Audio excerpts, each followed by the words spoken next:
Anayah and Philip. Hi, Philip. Morning.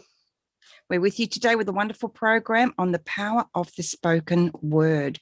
And we're really excited to be sharing with you on Angel Heart Radio. And we have so much to bring forward for you today. We'll have lots for you to think about and discuss. Please do join us in the comment section on the Angel Heart Radio Facebook page or on my personal page on Facebook. If that's where you are, welcome. Let us know you're with us.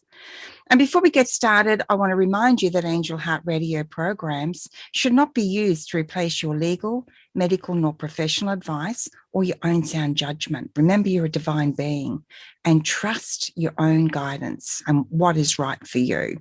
Philip, we have so much to talk about today, don't we? And one of the things we really want to bring forward is our understanding that on Angel Heart Radio, we are inclusive. So that means that whatever your religious or non-religious point of view is, that's okay with us. And we're not here to tell you what to do. We're not here to tell you what's right and what's wrong.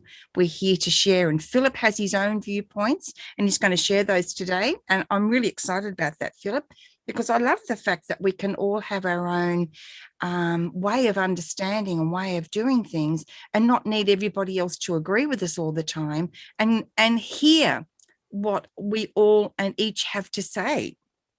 I totally agree. And isn't it a shame that in this day and age, we're supposed to be more inclusive than ever?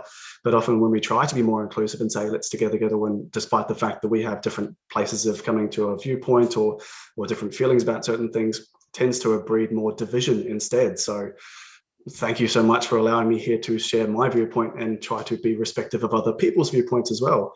Isn't that nice? I love it. I really do. It's about, walking our talk. And I love the fact that we can share how we view things. You're a Christian, I'm not.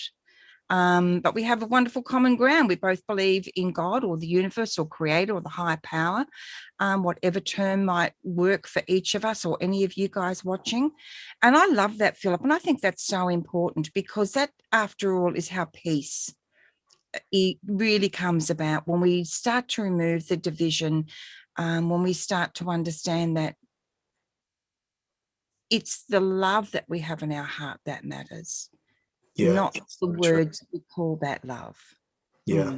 And I just say I totally understand why people are opposed to organized religions and can instantly feel defensive when they hear words like Christian. I sometimes tell people that I'm a Christian despite Christians, despite church, because there's a lot of misinformation. You don't go to heaven because you're a good person. You don't go to hell because you're a bad person. Okay, just get rid of all of those ideas and dispel all of those myths, and let's just move forward from a point of that.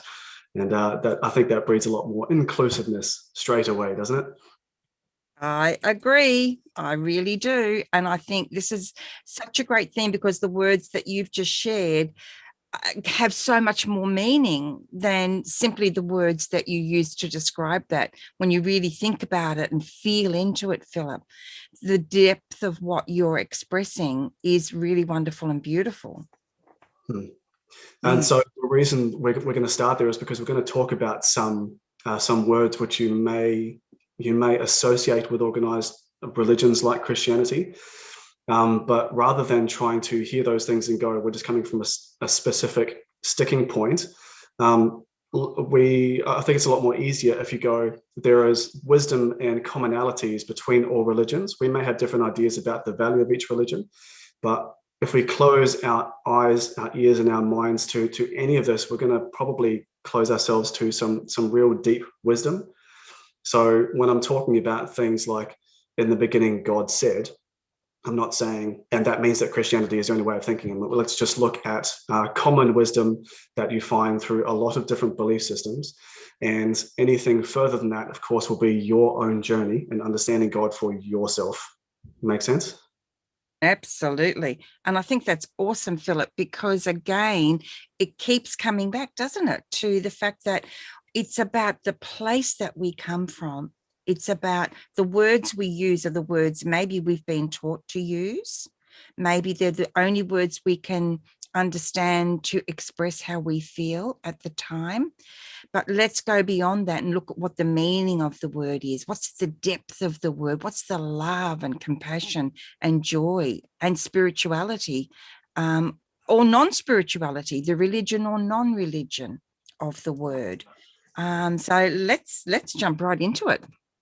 Okay, so we're talking about the power of the spoken word, and to perhaps start by communicating just how significant this power is, which all of you wield in your day-to-day lives every day, probably without realizing it. We are going to go back to the very beginning. So let's say, for argument's sake, that the most powerful being in existence is God, the creator. Now, if you stop and think about how he wields his awesome and, let's face it, omnipotent power, all he, and I use the word he loosely, all they do is they speak. Let there be light and there is light. Let there be heaven and earth and there is heaven and earth. Let there be, and here we see the most awesome and ultimate power in the universe is simply just the spoken word.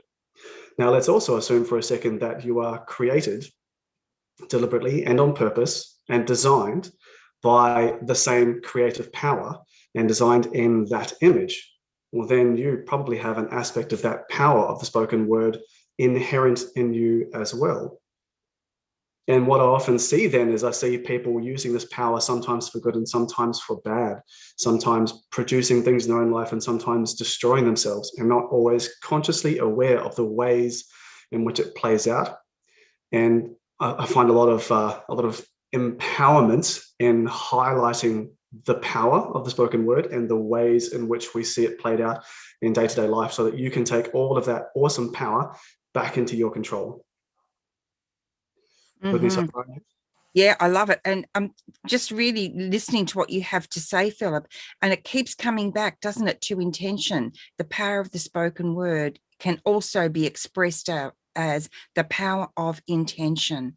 And we know that intention is one of the most powerful ways of projecting into the world that we have. So we can have the intention of love, we can have the intention of gratitude, we can have the intention for our business or our personal life. And when I think about God or creator, I think about the intention that was set forward, put forward for an absolutely unconditional love. And I know we have free will, which is the power of choice. And within that free will, a lot is possible, including a lot of pain, sadness, and destruction. And yet, within that as well, we also have the power of free will to choose the intention of love and gratitude, support and harmony, peace, compassion, empathy, joy. There's so much involved, Philip, isn't there? Yeah, and what a good point to make, that it starts with a choice. Especially being intentional produces those fruits. And what a great, it's a good starting point for a lot of this stuff to talk about, because even without making a choice, your words are having all these implications, ramifications, consequences.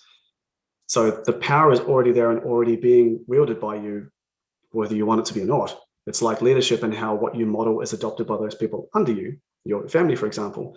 In the same way, if you're not intentional about the words you use and whether they're building up you or others, then they perhaps are not. So yeah, choice, very important. Hey, Anayah. Yeah. Oh, it's massively important. And I do think that we can forget that, Philip, and we can lose sight of what it really means to have that gift. There's a lot going on in the world, as we know. There always is, actually, to one extent or another. And usually that extent is how it's affecting us personally. It's on the other side of the world and it's nameless and faceless. It's easy to say, oh, that's really terrible, isn't it? And move on. But when it affects us in our daily lives or our families, loved ones, etc., it becomes much more personal. So therefore much more, it can be more painful, fearful. And yet at the same time, that choice also allows us the opportunity, which I'm not saying is easy, everyone. Please don't misunderstand me. And this is not to diminish anything that you may be experiencing, going through, or feeling, or your loved ones. And yet at the same time, we have within that the opportunity to bring our focus back, our point of power back to the intention of what do I want to, what do I choose in this moment. And it may be that we are in under great duress. Perhaps we've lost jobs, homes, families. You know, it's a very frightening time for a lot of people. And at the same time, I can't help but feel, Philip, that we've also got this opportunity to ask the big question, what if I really did sign up for this? What if I'm a part of the solution that I don't even know what that might be? And what if I have the power to be okay eventually? Because it might not happen straight away, right? Oh, indeed. Yes, indeed. Yeah. Okay, so I'm going to draw a few commonalities for you. And in this, you'll start to see exactly just how powerful and perhaps just how untapped this resource can be. So I'll first say, even the Dalai Lama has been quoted as saying, "With our thoughts, we make the world." And in Christianity, it says, "Out of the abundance of the heart, the mouth speaks." So you've got this, in your thoughts, you're creating this universe, which creates a heart condition, which then produces a manner of speech. And your manner of speech reflects what's happening in here. Now, think about people like Tony Robbins. Tony Robbins, everybody knows who he is. He's made quite a large name for himself being a motivational speaker. But having read some of his stuff, particularly when he first got started in his personal power packages, a lot of it was all about changing the words you speak to yourself. Simply going from "I can't" to "I can," or "it will never happen" to "totally can happen." And again, another example of how this has changed people's lives is probably all of you are familiar with the book and the subsequent film called The Secret, which grossed like $300 million worldwide. It's the same concept. It was just, "I believe it can happen," rather than saying "it will never happen," just saying "I believe it can happen." And for heaps and heaps of people, suddenly it started happening. But it all started when they changed what they said about themselves. Yeah, it really does change right there, Philip. You were so right. And I was thinking about this the other day. And I mean, if we take it to the simplest of things, along with our words, we also have tone and inflection, which indicates our intention. Sometimes subconsciously, we don't realize that we're indicating that. And there's a wonderful, simple way of understanding it. And I realized if we take exactly the same words and say them in two different ways, for example, "You are so smart, Philip." Philip, you are so smart. There. And every kid on the playground knows what it's like. And everyone who's been a kid knows what it's like to have someone say something in a way that you can't say that the words aren't nice, but you know the intention behind those words was anything less than comforting, calm, loving, or supportive. So exactly right. To me, it doesn't matter about, I'm personally not a religious person, as most of you know. But I do have great respect for other people's religions and points of view. And for me, anything that makes you feel nourished and supports you and loves you and helps you understand the magnificence of your own being is a great thing. Doesn't matter what you call it. So when I talk about creator and higher power and God, it's all the same thing to me, right? It all comes back to unconditional love.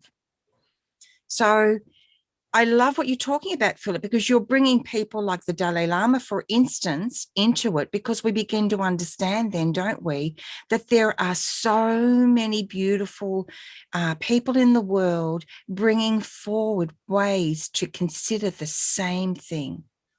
Yeah. And for my point, I mean, even if, let's say, hypothetically, there was one true religion and a whole bunch of false ones, at the end of the day, there are universal truths which people from all of these walks of life have acknowledged, recognized, and tried to further simply because they love people and they want other people to have better lives.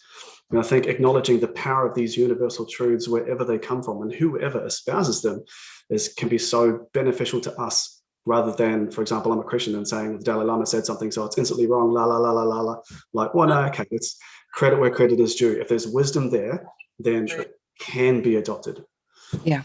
Yep. Sorry. I accidentally brought up the video. I didn't mean to. I didn't know what to do for a minute.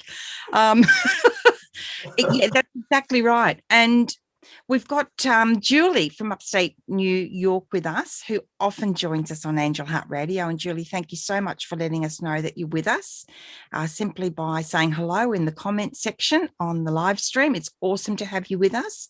And she says, let me just tell you what Julie says. Julie says, thank you for all you are doing to help us. And I think that's beautiful. Already the words that we're hearing, Philip, aren't they wonderful? Already the words are so kind, supportive, full of gratitude, acceptance, support. Awesome. Perfect, Julie. You've really just put the whole show in a nutshell. Okay, Philip, floor's yours. Okay, so it's easy to get stuck on a subject like this of the doom and gloom, right? Please stop saying you can't. Please stop saying you're not good enough, or you're cheating yourself out of blessing, or you're without even realizing it, you're harming the people around them. But perhaps we should spend a bit of time just talking about how profound speaking good words and speaking encouragement and just the smallest acts of love and compassion to someone you know or a complete stranger, it's the same power, and it has such significance. And just a simple act of choosing daily to be an encourager. I'm sure I've heard this 100 times, where lots of people will say, improve your life by choosing one person, either a stranger or someone you know, every day, and finding one way to encourage them. Just build them up intentionally. And wow, the results I've seen from people just doing this teeny tiny little act, phenomenal. Anayah, do you have any examples you can think of?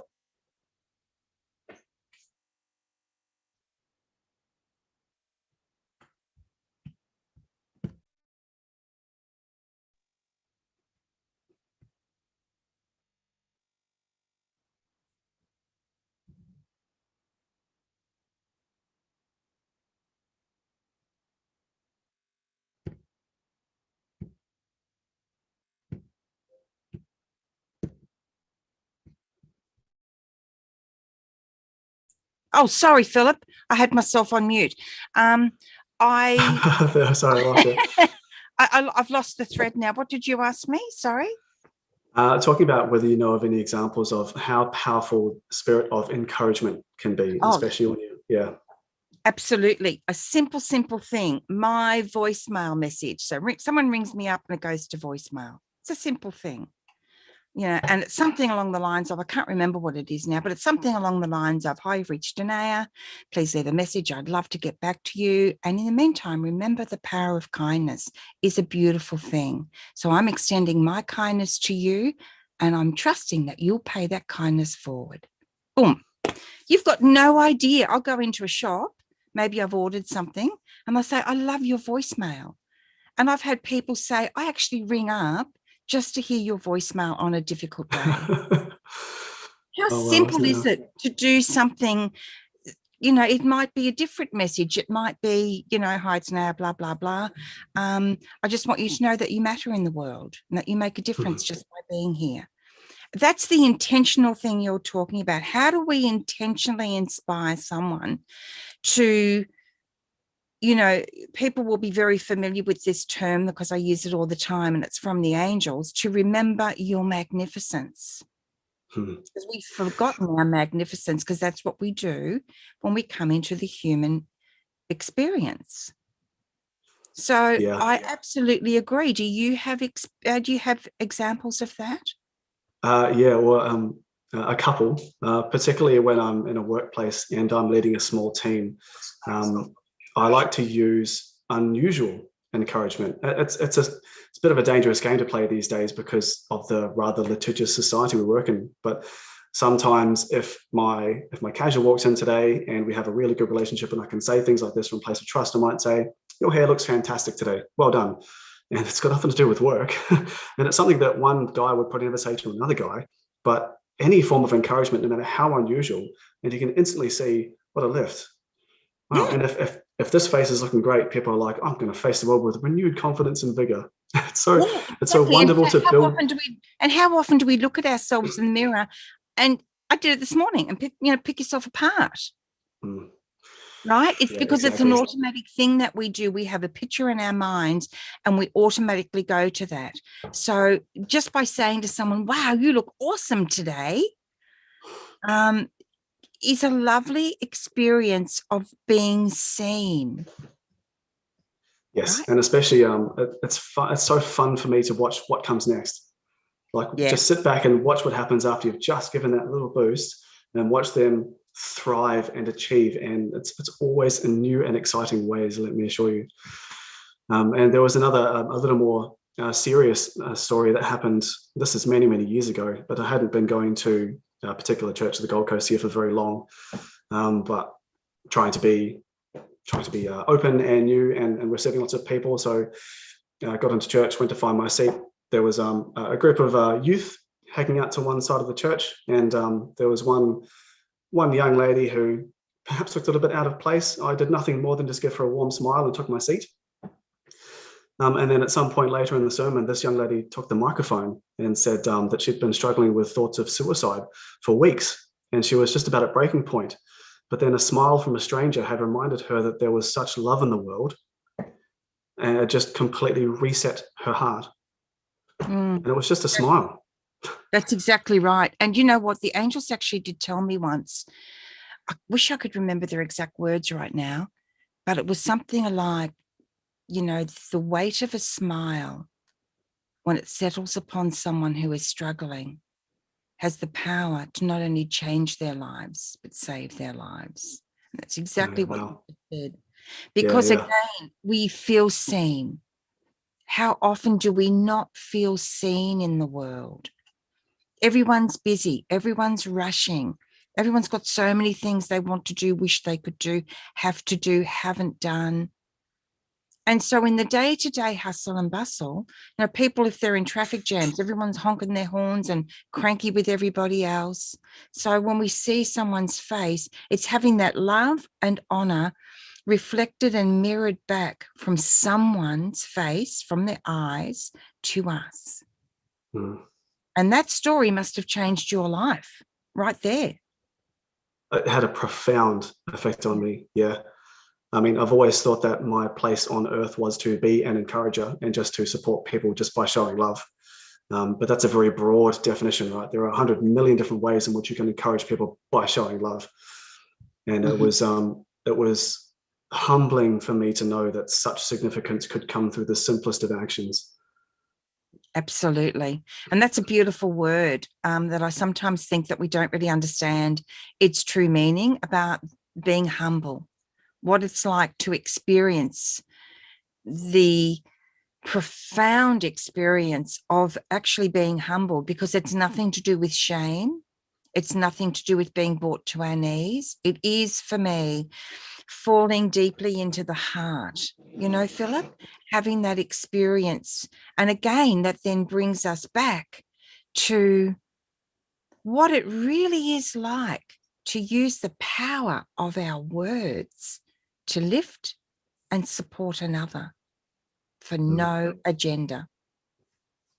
Yeah, and encouragement is exactly that, isn't it? It's just wanting to lift someone up, and not necessarily for your own personal reasons, just wanting to improve the world around you for anybody that you may or may not encounter that day. Exactly. Yeah, it's very, very liberating. Yeah. It really is. And, we see it all the time, don't we, guys? We might be out, someone might drop something, or, it could be someone in the supermarket queue who's, a little bit short of money, someone who's paid it forward, paid our coffee for us, our toll for us, whatever it is. We see it all the time. And we're talking about those simple acts of kindness where there aren't even any words often involved.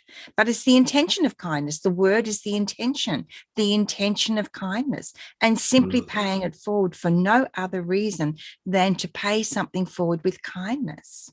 And people often then pick that kindness up and make it a part of their own lives.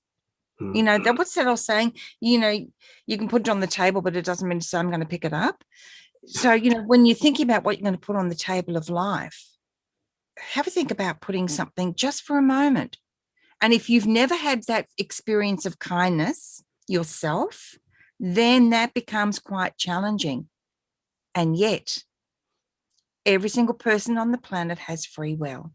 That's not up to us to tell anybody else how to use their free will. But today is an opportunity to maybe consider some ways that you're using your free will, and your words are one of those ways. And again, universal law. If you want more of something, start by giving it away. Yes. Yeah. Yeah. That's very powerful and very, very true.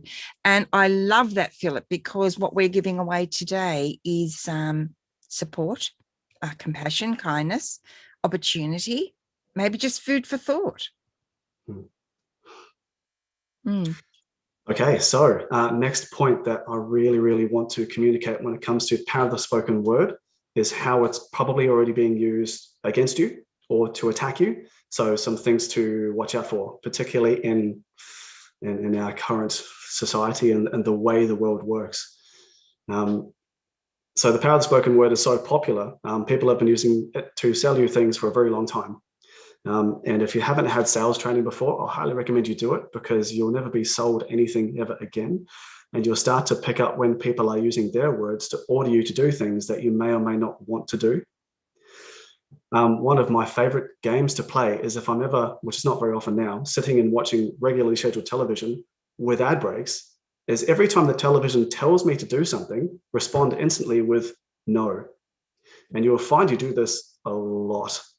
But it starts to show you exactly how much the world is ordering you to do certain things, buy certain things, think a certain way. It's very, very programming. So just for fun, honestly, I challenge you to have a go. Every time something, somewhere, a media outlet or an ad on television, something here on the radio, something you see says, do this, buy this, go here, just say, no, stop telling me what to do. Stop telling me how to think. Just no. No. And what's usually the first word that comes out of a child's mouth when they're learning how to speak? I tell you what, no. anyone that's got kids will know it's often no. No. Come on, come to mommy. No. There you go. Time to get in touch with that inner child and the little no therein. Absolutely. And let me just share a couple of things that are going on in the comment section on our live stream. Oh, Julie Kiss is with us, as I said before. Wonderful to have you with us. Fatima's been with us. We also have a comment from Belinda Brown. She says that she did it yesterday, talking about paying something forward with a kind word. I did it yesterday at Spotlight, an elder lady with beautiful chestnut-coloured hair. I told her it suited her beautifully, and she told me it made her day. And she went on to say it was reciprocal, and what automatically came out of my mouth was received both ways. So it was a kindness to herself as well. Julie says, absolutely beautiful. Fatima says, my favourite kindness is helping open doors for the elderly and mothers with babies and or small children. Gives me great joy to see their eyes light up with gratitude and delight. Isn't that wonderful? Yeah. Oh, and can't you always see in those moments that strangers' faith in humanity absolutely restored by your simple just touch of kindness and gratitude and saying, I will stop whatever's going on in my day. It's 5 seconds just to make your life a little easier. Well done. Exactly. And it's so true. I did something quite similar recently. Fatima, I was at supermarket and I put my groceries in the car, and there was a young mum and she had a couple of really young children. It's a big job being a young mother or a young father, both. And so I just automatically said to her, oh, let me take your trolley for you. And she was so touched and so happy about that. And she felt recognized and supported and helped in that moment. And it was such an easy thing for me to just take it over. I didn't have a toddler on my hip and another child I would have had to have left in the car. No, easy peasy. So have a think about the simple ways that our words, let me help you with that, or may I help you with that? I'd love to take that for you. Would you mind if I put your trolley back for you? So there's lots of different words we can use, all for the same beautiful outcome. Someone might say, oh, thank you so much. Another might say, oh, no, it's fine, thanks. Either way, it's the intention of not being attached to the outcome, isn't it, Philip? Yeah, that's a really good point. Yeah. And not feeling like, oh, well, that was pointless doing that. Do you know what I mean? Yeah, again, positive self-talk, right? The positive things we say to ourselves in our mind first, which then set our heart attitude and produce the words. Yeah. And so let's say, for example, she had said to me, no, it's fine, thank you, right? Let's just say she had said that. My opportunity then to say to myself, instead of saying, oh, that was a waste of time, or I won't do that again, or how embarrassing, would be to say, I'm so glad I offered. Simple. And this all takes practice, doesn't it, Philip? It doesn't necessarily come automatically, and it's not always easy to maintain. Oh, and yet, I tell you, the choice.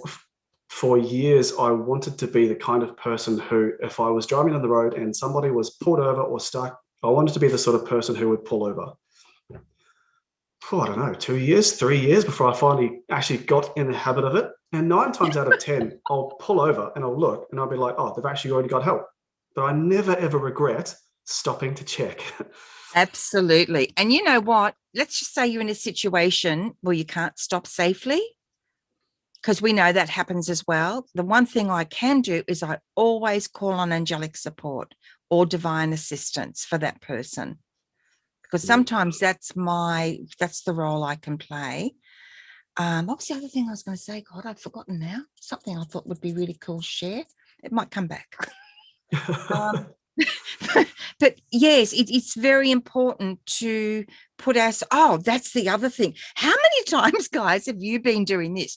You're driving down the road, maybe it's the freeway, right? And there's 2 lanes that's about to merge into one. And there's someone that comes up on the outside lane because they know you are going to have to let them in. They don't want to wait their turn. I get so competitive about that. My instant reaction is, you stop bullying me. Don't try and push in. So then what I've learned to do, and I do it every week because it usually happens when I'm taking my grandchildren to school. I've learned to say, does it really matter to show a little bit of kindness? Yes, it does. It matters to me.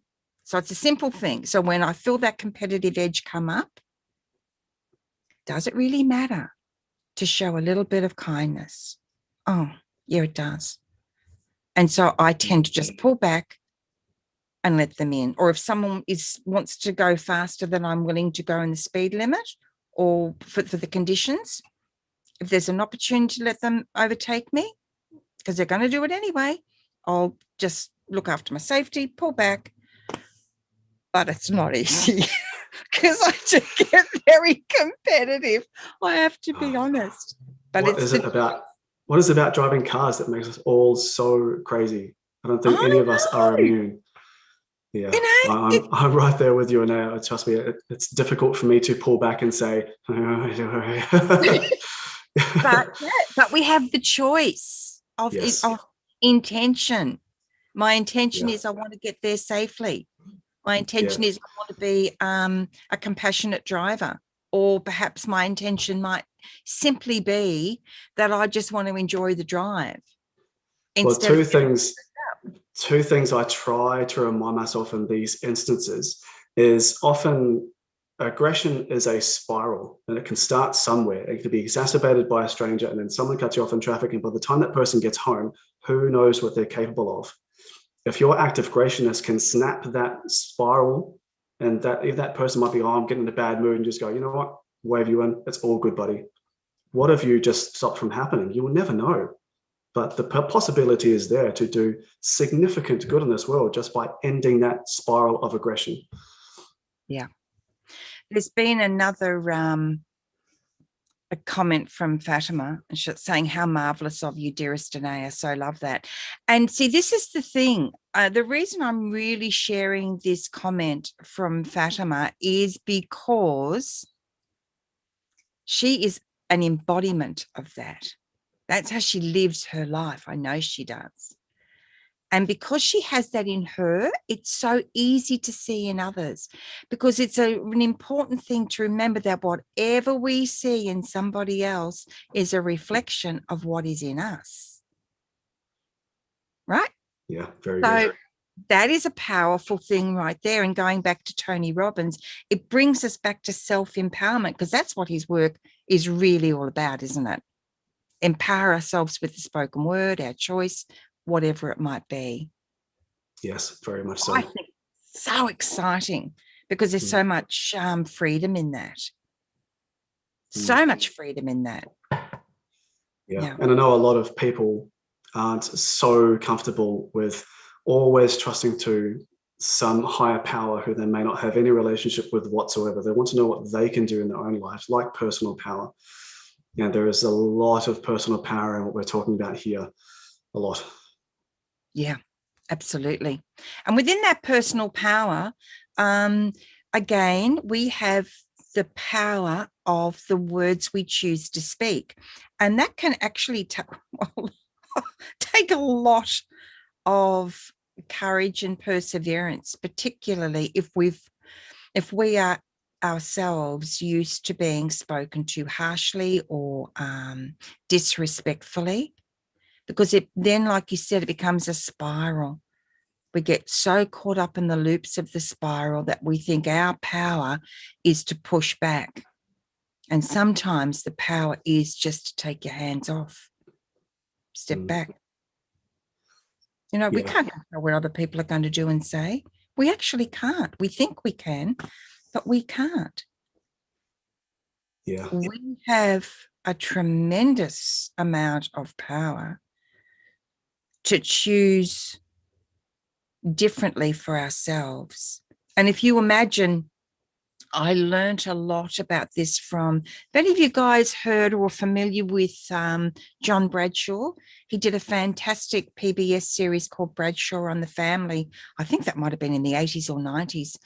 And he was brilliant. He was really the guy that woke me up to what was going on with my inner child through that series, because, you know, the level of pain I was in at the time was debilitating in many areas of my life. And one of the things he woke me up to was that when we understand the wounded part of us, we then have the opportunity to begin to really clearly and consciously learn to make some new choices. And it can be a very slow process, but within the slowness of that process, a lot is happening. So if you're on that journey yourself, be willing to take the time and know that it's not going to feel great straight away, is it, Philip? And you must see it all the time in your work as a counsellor. Yes. In fact, I'd love if you were able to elaborate on that. Because I get this feeling that it's, when we're talking about words and about not fighting for conflict, I instantly see the situation in which you've got a relationship scenario, and perhaps he always uses his words to belittle and control and cause these guilt trips, and perhaps she is used to fighting back to maintain a power and just to try and not be walked all over. But it continues this spiral. Is there any wisdom that you could use there from that Bradshaw talk, that series, about identifying the hurt to maybe just help people there? Absolutely. That's a brilliant question, Philip. Thank you. One of the things that really struck me so powerfully, because I was in exactly that situation that you just described at the time, and I really felt at the time that the only way that I could have any power was to get into the argument and to yell louder. or to sulk or to or passive aggressiveness as well was another big thing, you know, and a lot of us fall into that as a way of, it feels like self-defense. One of the things Bradshaw really discussed was, it's about, if you imagine a chain and there's links, and every link on that chain, and it can be as long as you want to imagine it, that's our family, past to here where we are, and then the chain will continue with the family we create, right? So those links have been made up because the tools, the ideas, the belief systems that have been passed on, as they form a chain and they're given to us, we use those same beliefs, those same values to create a new chain, which is us in our life. The power we have, and really the only way forward, is to understand what those belief systems are in our life. So for me, my belief system was, I am always powerless. I am completely unworthy. I am broken. I am unlovable. How in God's name do I find love? I've got to find someone to love me. In my case, from looking at my dad as one of the chains the links in my chain, I always thought my dad didn't love me. And this is a common thing, and a lot of you guys are going to relate to this. My dad was always ramrod straight and so full of stress all the time. And he would just blow up, right? Because the stress obviously would become unbearable. That was the way he was brought up. Because like many men and women, it was all about suppression, right? All about hold it in, don't show your feelings, don't show any emotion, get on with the job, do what you got to do, and, you know, stop being a sissy about it. Okay. So when we understand that, as I began to understand that and understand that that's where I was coming from, and yet at the same time to blame him for it, just made me more powerless, because I blamed Dad for not loving me.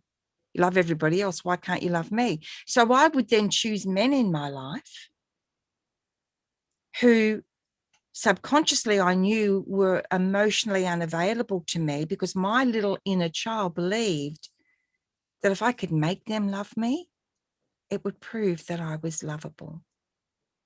It took me a long time, Philip, to get to that understanding, I can tell you. Wow. A long, long time. But as I began to understand that, it began to make sense, right? Why am I marrying the same man over and over 3 times? I married different men, but they were exactly the same 3 times. Why am I doing that? I came from what's wrong with me to begin with. That's okay.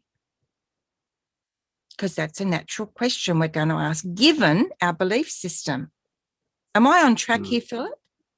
Oh, yeah. All very, okay, very good. Great. Very, very good, yeah. So what Bradshaw helped me to understand was the one thing that I could do was I could begin to understand my family of origins values and how that was affecting me, and how that I was responding with that information into the world, not with blame for myself, but with the opportunity to understand the contents of it in order to help me to move forward. And the first thing I had to learn to do was to become vulnerable to myself, which I found very difficult.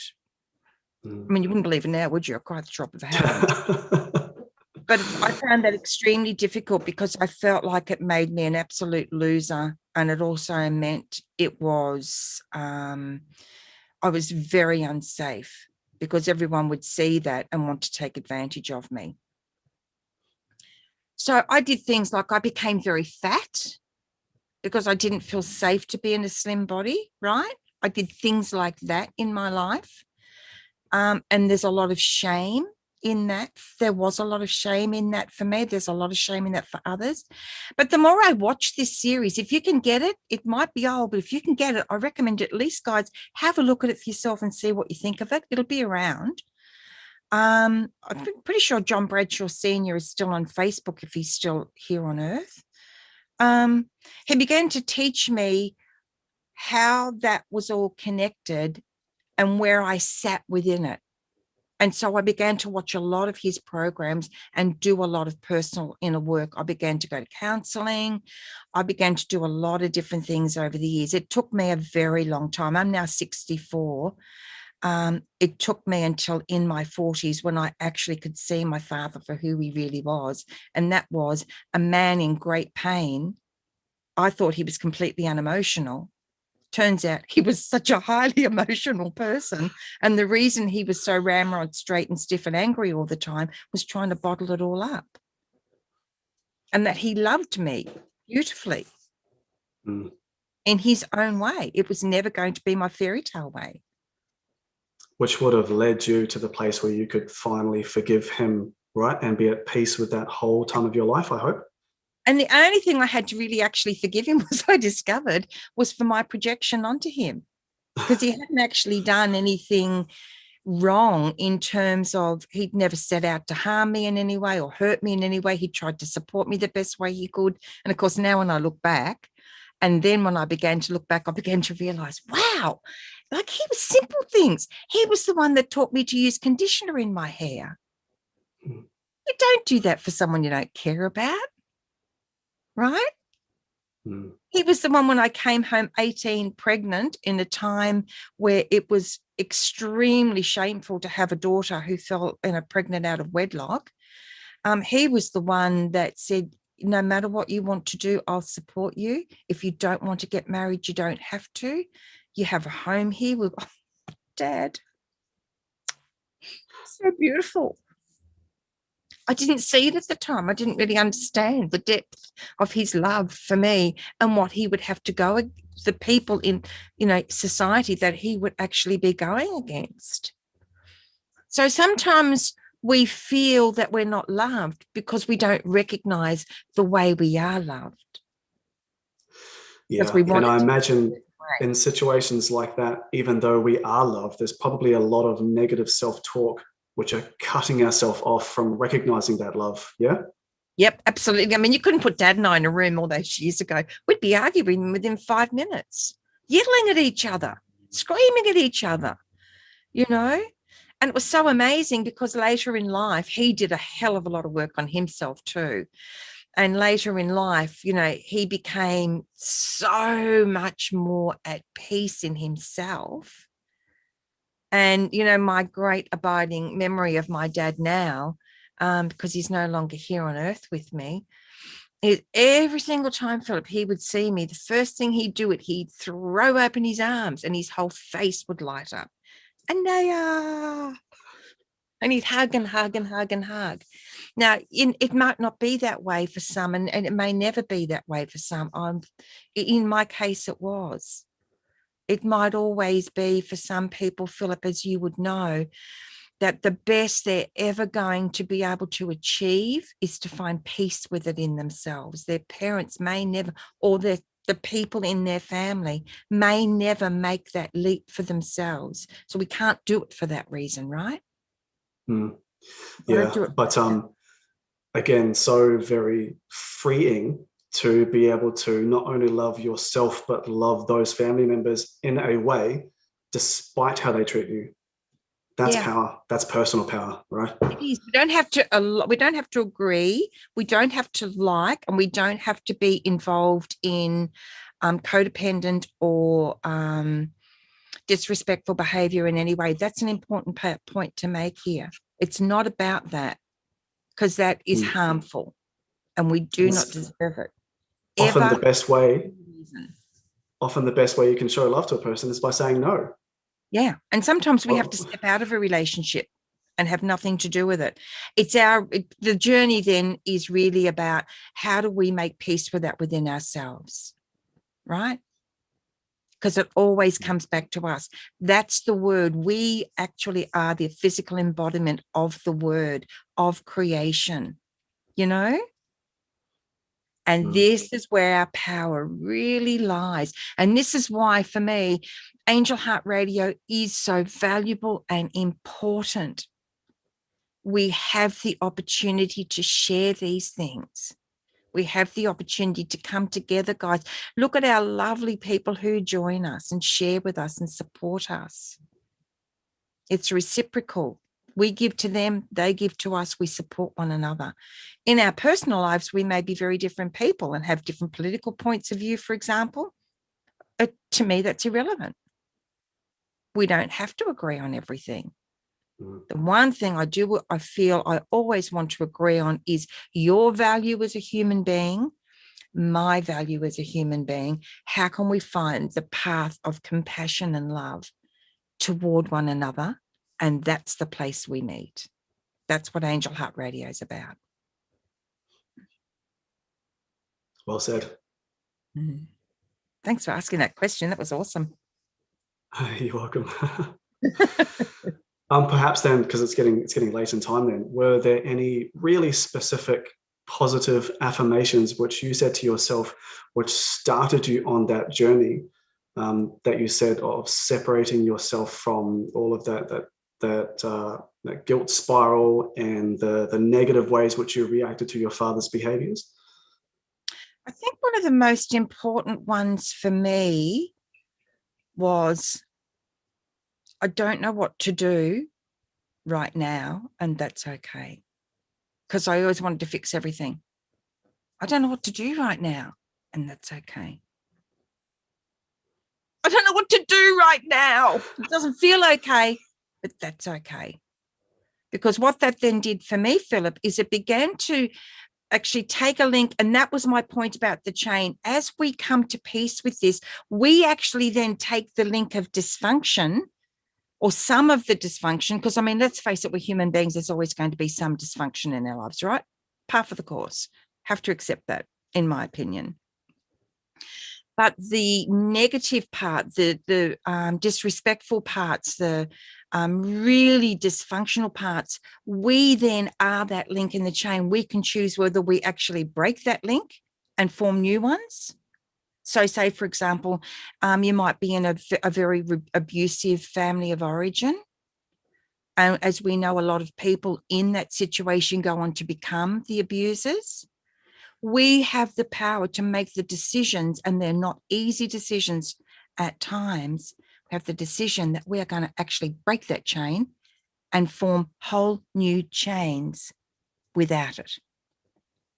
Yeah, and I think there's something very significant in what you say there, particularly when it comes to breaking that chain, is when you say, I don't know what to do and that's okay. Maybe for the first time you're saying, I'm open to suggestions. Whereas in the past, you'd be like, I have to figure it out. But if you're trying to figure it out, you can only rely on the chain. That's all you've had so far. When you say, I don't know what to do and that's okay, you're saying whatever I have, which is the result of my influence, which could be very negative, I'm not relying on anymore. What else we got? Anyone? And straight away, you've opened yourself up to something which has become quite powerful for you, yes? Yeah, absolutely. And for me, it actually began to dissolve the chain that I always have to figure it out, because I was such a great rescuer and such a massive, I would do anything to please somebody else, you know, and that is very, very difficult burden to carry. But that actually began to dissolve that. And we've got Erin in the chat room with us. And Erin, oh, how wonderful. She says, finally caught you live. Yay. And she said, this is exactly what I need to hear, as I'm seeing a couple of family members this afternoon that I have recently stepped away from emotionally. And I felt this is a perfect opportunity to support Erin, Philip, because whether you are aware or not, Erin, but Philip is a counsellor here in Brisbane, Australia. He works worldwide with people, and he likes to step outside of boxes. Anything you can offer, words of support that you might be able to offer, Erin, for today? Well, yeah, if you're going to see family members that you haven't seen for some time, there must be a reason. So there is bound to be those double-bladed sort of cutting remarks, which will no doubt at some point, I hope not, but should they come your way, just remember that nothing that's offered is yours to receive. And you might just say to yourself in your own mind, no. And you may choose to meet them with, it's nice to see you. Glad we could catch up again. You can meet everything they say with just love and tolerance. Maybe they'll get it, maybe they won't. You may walk away from today renewed and thinking that was a really positive encounter. You may walk away going, it's probably a good reason I didn't see them for a lot of years, and maybe it's not time yet. But good on you for reaching out. And it's not always easy, I know. Yep, absolutely. And, Erin, sometimes these situations are so incredibly difficult. And sometimes the best we can do is take a break. Oh, go to the loo. Don't know whether you need to go or not. Step outside. Sometimes those little moments, Philip, of just breaking the energy for ourselves, because then we can have the positive self-talk, which can be very difficult when our mind is yelling at us, stop saying that, you cow, whatever. That's a really, really good point. Yeah. You can only act or react. And if you react, you can't decide how to act. So sometimes you do have to step away to go, I don't want to react. I want to act, but I need a moment. Very powerful. Very, very powerful. And these are all tools I've learned along the way that I at times still find incredibly difficult to implement, but I know they work. So I'm willing to take that journey. Erin also says, yes, I'm so conscious of breaking the chain with my mother so I don't repeat the same mistakes with my children. And this is a really great point, Erin, because what I came to understand is those mistakes are actually gifts. So if we just accept for a moment, all of us, that we've all contracted to come together for these exact specific reasons, right? Let's just say we have. What if it's perfect? What if all of those mistakes were the gifts they brought in that we knew would be completely unrecognizable as gifts, so that we could decide what to do about it? Right? What if? How powerful is that? And again, how incredibly, I'm going to say the word, bloody difficult. I never swear on air, but I have to say it. It's so bloody difficult. Oh, twice in 1 week. Woohoo. So absolutely, Erin says they're coming to see her kids for their birthdays as they miss them due to the lockdown in Melbourne.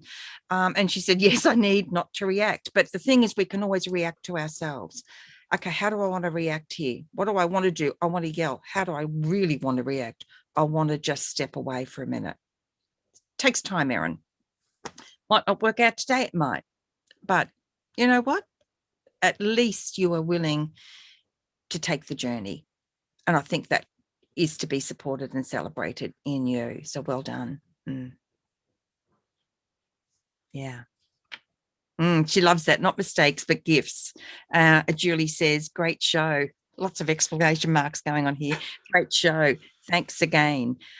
It's exciting when we have you guys, when we get your feedback like this, Philip, doesn't it just charge the whole topic that we've decided to bring forward? And this is Philip's choice today.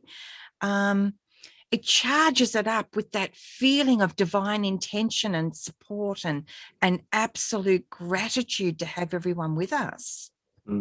I think you summed it up really well, Anayah, before when you said we encourage you all and you all encourage us, and together we all encourage each other, and something truly wonderful does come out of that, I believe.